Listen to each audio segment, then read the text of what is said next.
반갑습니다. 오늘도 새벽 돌베개에 오신 성도님들을 주님의 이름으로 환영합니다. 또 어제 주일을 지나고 또 새로운 또 한 주의 시작인 월요일이 되었는데요. 오늘도 주님의 말씀을 붙잡고 또 주의 말씀으로 또 이 한 주의 시작을 또 하나님과 함께 잘 해보는 우리 모두가 되었으면 좋겠습니다. 오늘 우리에게 주신 하나님의 말씀은 마태복음 20장 20절로 28절까지의 말씀입니다. 제가 매일 성경 순으로 봉독해 드리도록 하겠습니다. 그때 세베대의 아들들의 어머니가 아들들과 함께 예수께 다가와서 절하며 무엇인가를 청하였다. 예수께서 그 여자에게 물으셨다. 무엇을 원하십니까? 여자가 대답하였다.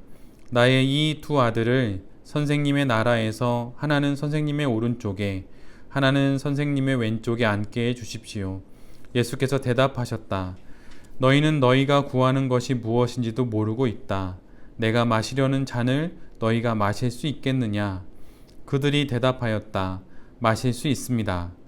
예수께서 그들에게 말씀하셨다. 정말로 너희는 나의 잔을 마실 것이다. 그러나 나의 오른쪽과 왼쪽에 앉히는 그 일은 내가 할 수 있는 것이 아니다. 그 자리는 내 아버지께서 정해놓으신 사람들에게 돌아갈 것이다. 열 제자가 이 말을 듣고 두 형제에게 분개하였다. 예수께서는 그들을 곁에 불러놓고 말씀하셨다. 너희가 아는 대로 이방 민족들의 통치자들은 백성을 마구 내리누르고 고관들은 백성에게 세도를 부린다. 그러나 너희끼리는 그렇게 해서는 안 된다. 너희 가운데서 위대하게 되고자 하는 사람은 누구든지 너희를 섬기는 사람이 되어야 하고 너희 가운데서 으뜸이 되고자 하는 사람은 너희의 종이 되어야 한다. 인자는 섬김을 받으러 온 것이 아니라 섬기러 왔으며 많은 사람을 위하여 자기 목숨을 몸값으로 치러 주려고 왔다. 아멘. 오늘은 마태복음 20장의 말씀을 갖고 참되게 겸손하라, 참되게 겸손하라 라고 하는 제목으로 함께 하나님 말씀을 나누도록 하겠습니다. 오늘 우리가 함께 본 본문은 예수님의 마지막 순환 예고의 말씀입니다. 마태복음 16장에서 또한 17장에서 예수님의 두 번의 순환 예고가 연이어 나왔는데 그렇게 순환 예고를 하실 때마다 당신에게 어떠한 일이 벌어질 것인지 제자들에게 말을 할 때마다 제자들은 그 말의 뜻을 이해하지 않고 또 그것을 막 가슴 깊이 새기지 않고 오히려 그 예수님의 순환 예고 앞에서 누가 더 큰 자인지 논쟁을 벌였죠. 그럴 때마다 예수님은 제자들에게 어린아이를 한 명 당신 곁에 세우셔서 당신이 걸어가실 삶이 무엇인지 그리고 앞으로 제자들이 걸어가야 할 삶이 무엇인지 보여주시면서 이 어린아이처럼 자신을 낮추는 사람이 되어야 한다고 거듭 말씀하셨습니다. 그런데 오늘 본문의 세 번째 순환 예고에서도 여지없이 제자들은 똑같은 또 반응을 보이게 돼요. 그런데 그 이전의 양상과는 조금은 다르게 이번에는 야고보와 요한의 어머니가 등장합니다. 그래서 야고보와 요한의 어머니가 예수님을 앞에 나아가서 예수님께 이렇게 요청하는 것이죠. 예수님께서 당신의 나라를 세우실 때 그때 한 아들은 당신의 오른쪽에 또 다른 아들은 당신의 왼쪽에 앉을 수 있게 해달라고 요청하는 거예요. 사실 야고보와 요한의 어머니는 예수님과 또 친족 관계에 있습니다. 다른 복음서의 자료들을 읽어보면 실은 그 여인은 예수님에겐 이모에 해당되는 사람이었어요. 그런 친분 때문이었는지 예수님께 아주 가까이 다가가서 그 친분을 또 빌미삼아 그렇게 요청한 것으로 보이기도 합니다. 그 말씀을 듣고 예수님께서는 야고보와 요한에게 이렇게 물으세요. 너희는 너희가 구하는 것이 무엇인지 아느냐? 라고 말이죠. 그리고 또한 이렇게 물으십니다. 내가 마시려는 잔을 너희도 마실 수 있겠느냐? 라고 말이에요. 그러자 그 두 제자는 마실 수 있다고 한치의 망설임도 없이 호기롭게 그렇게 이야기합니다. 그러자 예수님은 정말로 너희는 나의 잔을 마실 수 있을 것이다 라고 말씀하시죠. 그러시면서 예수님의 왼쪽과 오른편에 또한 앉게 될 그 사람들은 하나님께서 정해놓으신 사람들에게 돌아갈 것이라고 말씀을 하십니다. 사실 야고보와 요한은 함께 지금껏 3년여 동안 예수님과 걸어 다니며 복음 전도의 사역을, 또한 예수님의 그 사역을 옆에서 함께 보고 함께 했지만 실은 걸음만 같은 걸음이었을 뿐 그들의 영혼의 걸음은 예수님과 다른 방향으로 걸어가고 있었음을 오늘 본문에서 우리 모두는 알 수 있어요. 그런데 이렇게 예수님과 영혼의 다른 걸음을 걸어간 것이 야고보와 요한 뿐일까요? 오늘 본문을 보면 예수님과 야고보와 요한의 대화를 곁에서 지켜보던 10명의 제자들은 모두 함께 분개합니다. 그들이 화가 났던 이유가 야고보와 요한이 예수님의 길을 오해하고 하나님 나라에 대한 왜곡된 인식을 가지고 있었기 때문일까요? 그것이 아니죠. 10명의 제자들이 분노한 이유는 자신들이 경쟁에서 뒤처질 수 있다는 위기감을 느꼈기 때문입니다. 즉 12명의 모든 제자들이 단 한 명의 예외도 없이 예수님이 말씀하신 하나님의 나라와 그분이 말씀하신 잔이 무엇인지 전혀 알지 못하고 있었다는 거예요. 제자들의 이런 모습을 보신 예수님이 얼마나 답답하셨겠습니까? 그러자 예수님이 또다시 한번 당신의 가르침을 제자들에게 주십니다. 너희 가운데 으뜸이 되고자 하는 사람은 너희의 종이 되어야 한다. 그리고 오늘 본문의 가장 마지막 구절, 그리고 예수님께서 꼭 하시고 싶으셨던 그 말씀을 예수님은 다시 한번 제자들에게 전해주세요. 인자는 섬김을 받으러 온 것이 아니라 도리어 섬기려 하고 자기 목숨을 많은 사람의 몸값으로 치러주려고 왔다. 오늘 본문의 마지막 구절인 마태복음 20장 28절의 이 말씀은 실은 제가 신대원에 입학을 할 때 신약, 구약 70절씩 해서 총 149절의 말씀을 암송을 하는 게 이제 입시에 나오는 문제인데, 물론 그거 외에 다른 것도 많이 봐야 하지만 암송 관련된 문제가 있는데 바로 그 149절 중에 하나이기도 합니다. 인자가 이 땅에 오신 것은 섬김을 받으려 온 것이 아니라 도리어 섬기려 하고 자기 목숨을 많은 사람들에게 대속물로 주려 함이다 라고 하는 이 말씀이 그토록 중요했던 말씀이었습니다. 예수님이 이 땅에 오신 이유가 무엇입니까? 바로 20장 28절 오늘 본문의 마지막 구절의 이 이유예요. 섬기기 위해서 오셨습니다. 대신 값을 치러주러 오셨어요. 예수님이 성육신하에 오신 이유와 그분이 예루살렘에 오르시는 이유, 그분의 삶의 모든 과정과 결론의 이유가 바로 이것이에요. 그리고 지금 제자들도 이 삶으로 초대되었고 3년여의 시간을 지나 그 최종적인 결론을 이제 보게 될 마지막 순간에 이르게 된 것이죠. 신앙은 예수 그리스도의 길을 따라가는 것입니다. 성도가 되었는데 예수님의 길과 다른 길을 걸어갈 수는 없는 거예요. 그리스도인이라면 그리스도 예수께서 걸어가신 그 길을 뒤따라 가는 것이죠. 그래서 초대교회 성도들을 가리켜서 그 길을 걸어가는 사람들이라고 그 당시 주변에 있던 사람들이 말했던 것입니다. 예수 그리스도의 길을 따라간다는 것이 어떤 것일까요? 외형적으로 물론 주님과 함께 동행할 수 있지만 그것보다 우선시 되어야 하는 것은 우리 안에 있는 내적인 영혼의 마음이 예수님을 따라가야 하는 것입니다.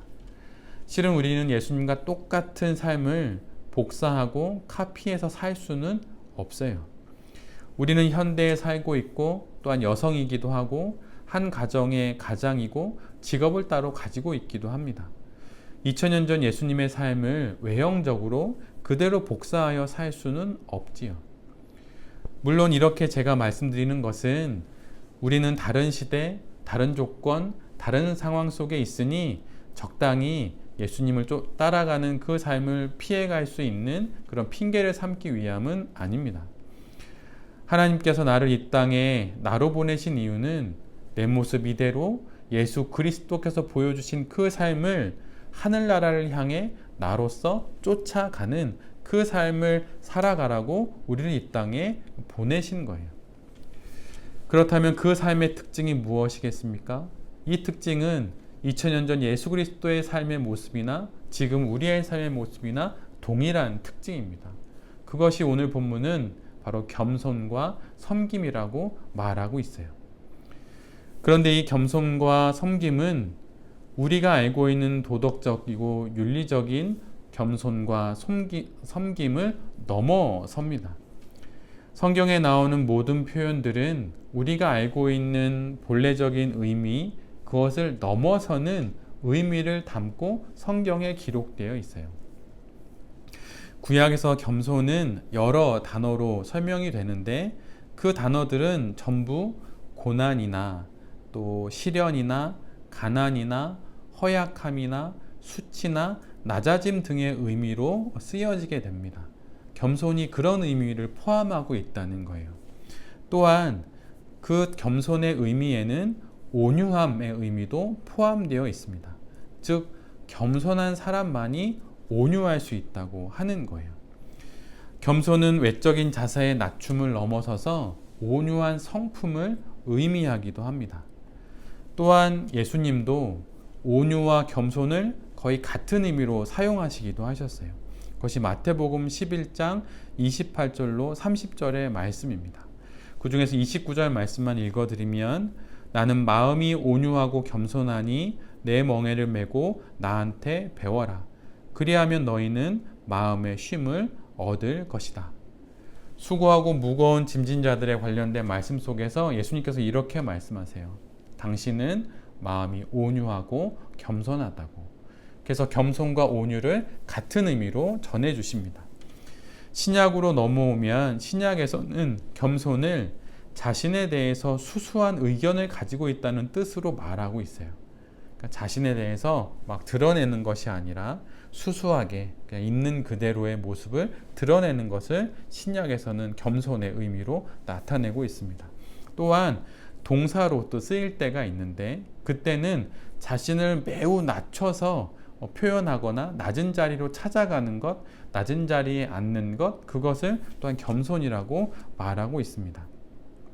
이처럼 성경에서는 겸손에 대한 다양한 의미를 이렇게 여러 가지로 포함하는 그 겸손의 의미로 그 단어를 사용하고 있는 거예요.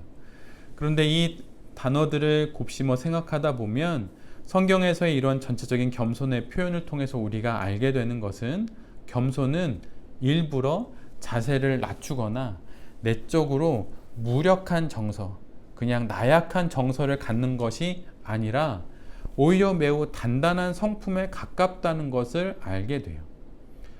겸손은 자기 연민과 자기 비하와는 구분되는 것입니다.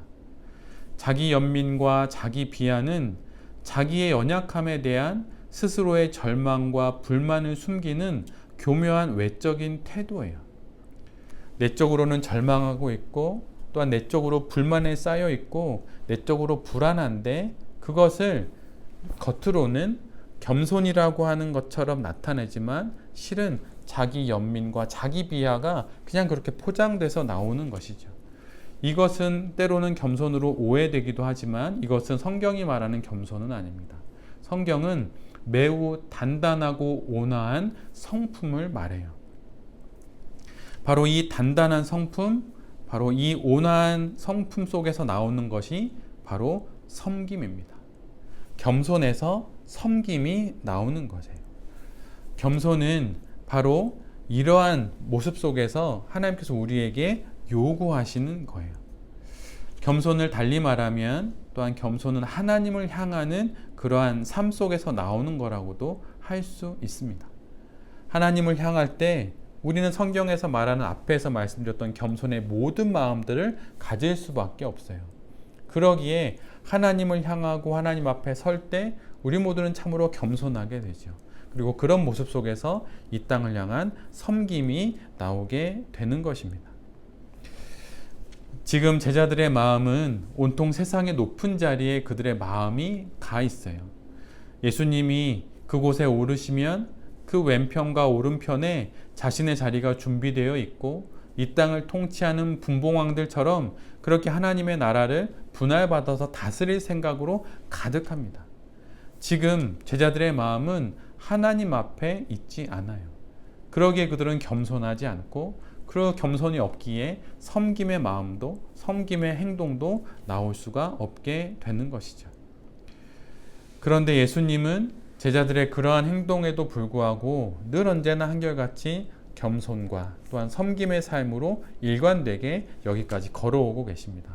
그러실 수 있는 이유가 무엇일까요? 그것은 바로 예수님께서 하나님 앞에 있는 그 영혼의 마음을 가지고 계시기 때문이에요. 그럼 우리는 언제 가장 겸손하게 될까요? 육체를 가지고 있는 우리들은 언제 가장 겸손해질까요? 그것은 사실은 우리 몸이 아플 때입니다. 안타깝게도 그럴 때에야 비로소 하나님을 좀 더 찾게 되고 하나님 앞에 서게 되죠. 문제를 만날 때 그때야 비로소 하나님 앞에 서게 되고 하나님을 향함으로 비로소 겸손하게 됩니다. 그래서 오늘 본문 뒷부분에 보면 29절부터 34절에 보면 제자들과 비교되는 겸손한 두 인물이 나와요. 그들은 누구냐면 바로 눈먼 두 사람입니다. 그들은 눈이 멀어 예수님을 따를 수 없었지만 그들의 영혼만큼은 이미 예수님과 동행하고 있었어요. 왜냐하면 몸이 아팠고 그 아픈 상황들 속에서 육신의 연약함들 가운데 영혼이 낮아져서 예수님을 더더욱 찾게 되었던 것이죠. 그래서 그들은 정말 하나님 앞에 서게 되었고 또 그 마음으로 예수님을 부르게 되었던 것입니다. 하나님께서 오늘 우리에게 부탁하시고 또 우리에게 있어야 한다고 말씀하시는 것은 바로 이런 겸손이에요. 그리고 이런 겸손으로부터 시작된 그런 섬김으로 이 땅의 삶을 살아가기를 우리에게 부탁하시는 것이죠. 이제 새로운 한 주가 시작됩니다. 늘 그렇지만 이 한 주도 생각하지 못했던 많은 문제들을 만나게 될 것이고 또한 또 새로운 도전들도 만나게 될 거예요. 그럴 때마다 사건과 사람 또 여러 상황들 앞에 서지 말고 하나님 앞에 섬으로 온화하고 단단한 성품인 겸손으로 그 모든 일들을 지나가고 하루 또 하루 그렇게 겸손과 섬김으로 잘 살아가는 모든 성도님들과 또 이 말씀을 전하는 제 자신이 되었으면 좋겠습니다. 3월의 한 날 또한 이 월요일을 살아가게 될 텐데 이 한 날도 주님께서 주시는 겸손으로 또한 섬김으로 잘 살아가시는 우리 모두가 될 수 있기를 간절히 기도드립니다. 아멘. 제가 기도하도록 하겠습니다. 주님, 오랜 세월 그리스도인으로 살아왔지만 몸은 당신과 함께 있을 뿐 마음은 내가 오르고 싶은 그곳을 향하고 있는 것은 아닌지 뒤돌아봅니다. 이런 내 소원을 하나님이 이뤄주실 것을 기대하며 그렇게 내가 가고 싶은 길을 신앙의 이름으로 걷는 것은 아닌지 뒤돌아봅니다. 당신이 걸으신 그 길을 주님 우리도 걷겠습니다. 모양을 흉내내는 것이 아니라 그 참된 의미를 깨달았으니 내 모습으로 내가 살아야 할 삶을 겸손과 섬김으로 예수 그리스도와 같이 하나님 앞에서 잘 살아가 보겠습니다. 새로운 한 주가 시작됩니다. 주님 이 한 주 속에서 우리에게 조금 더 겸손할 수 있도록 조금 더 온화하고 단단한 성품으로 모든 형편과 상황들을 대하고 또한 넘어갈 수 있도록 주여 우리에게 능력을 더하여 주시고 우리에게 은혜를 더하여 주시옵소서. 이 모든 말씀 우리 주 예수 그리스도의 이름으로 간절히 기도드립니다. 아멘.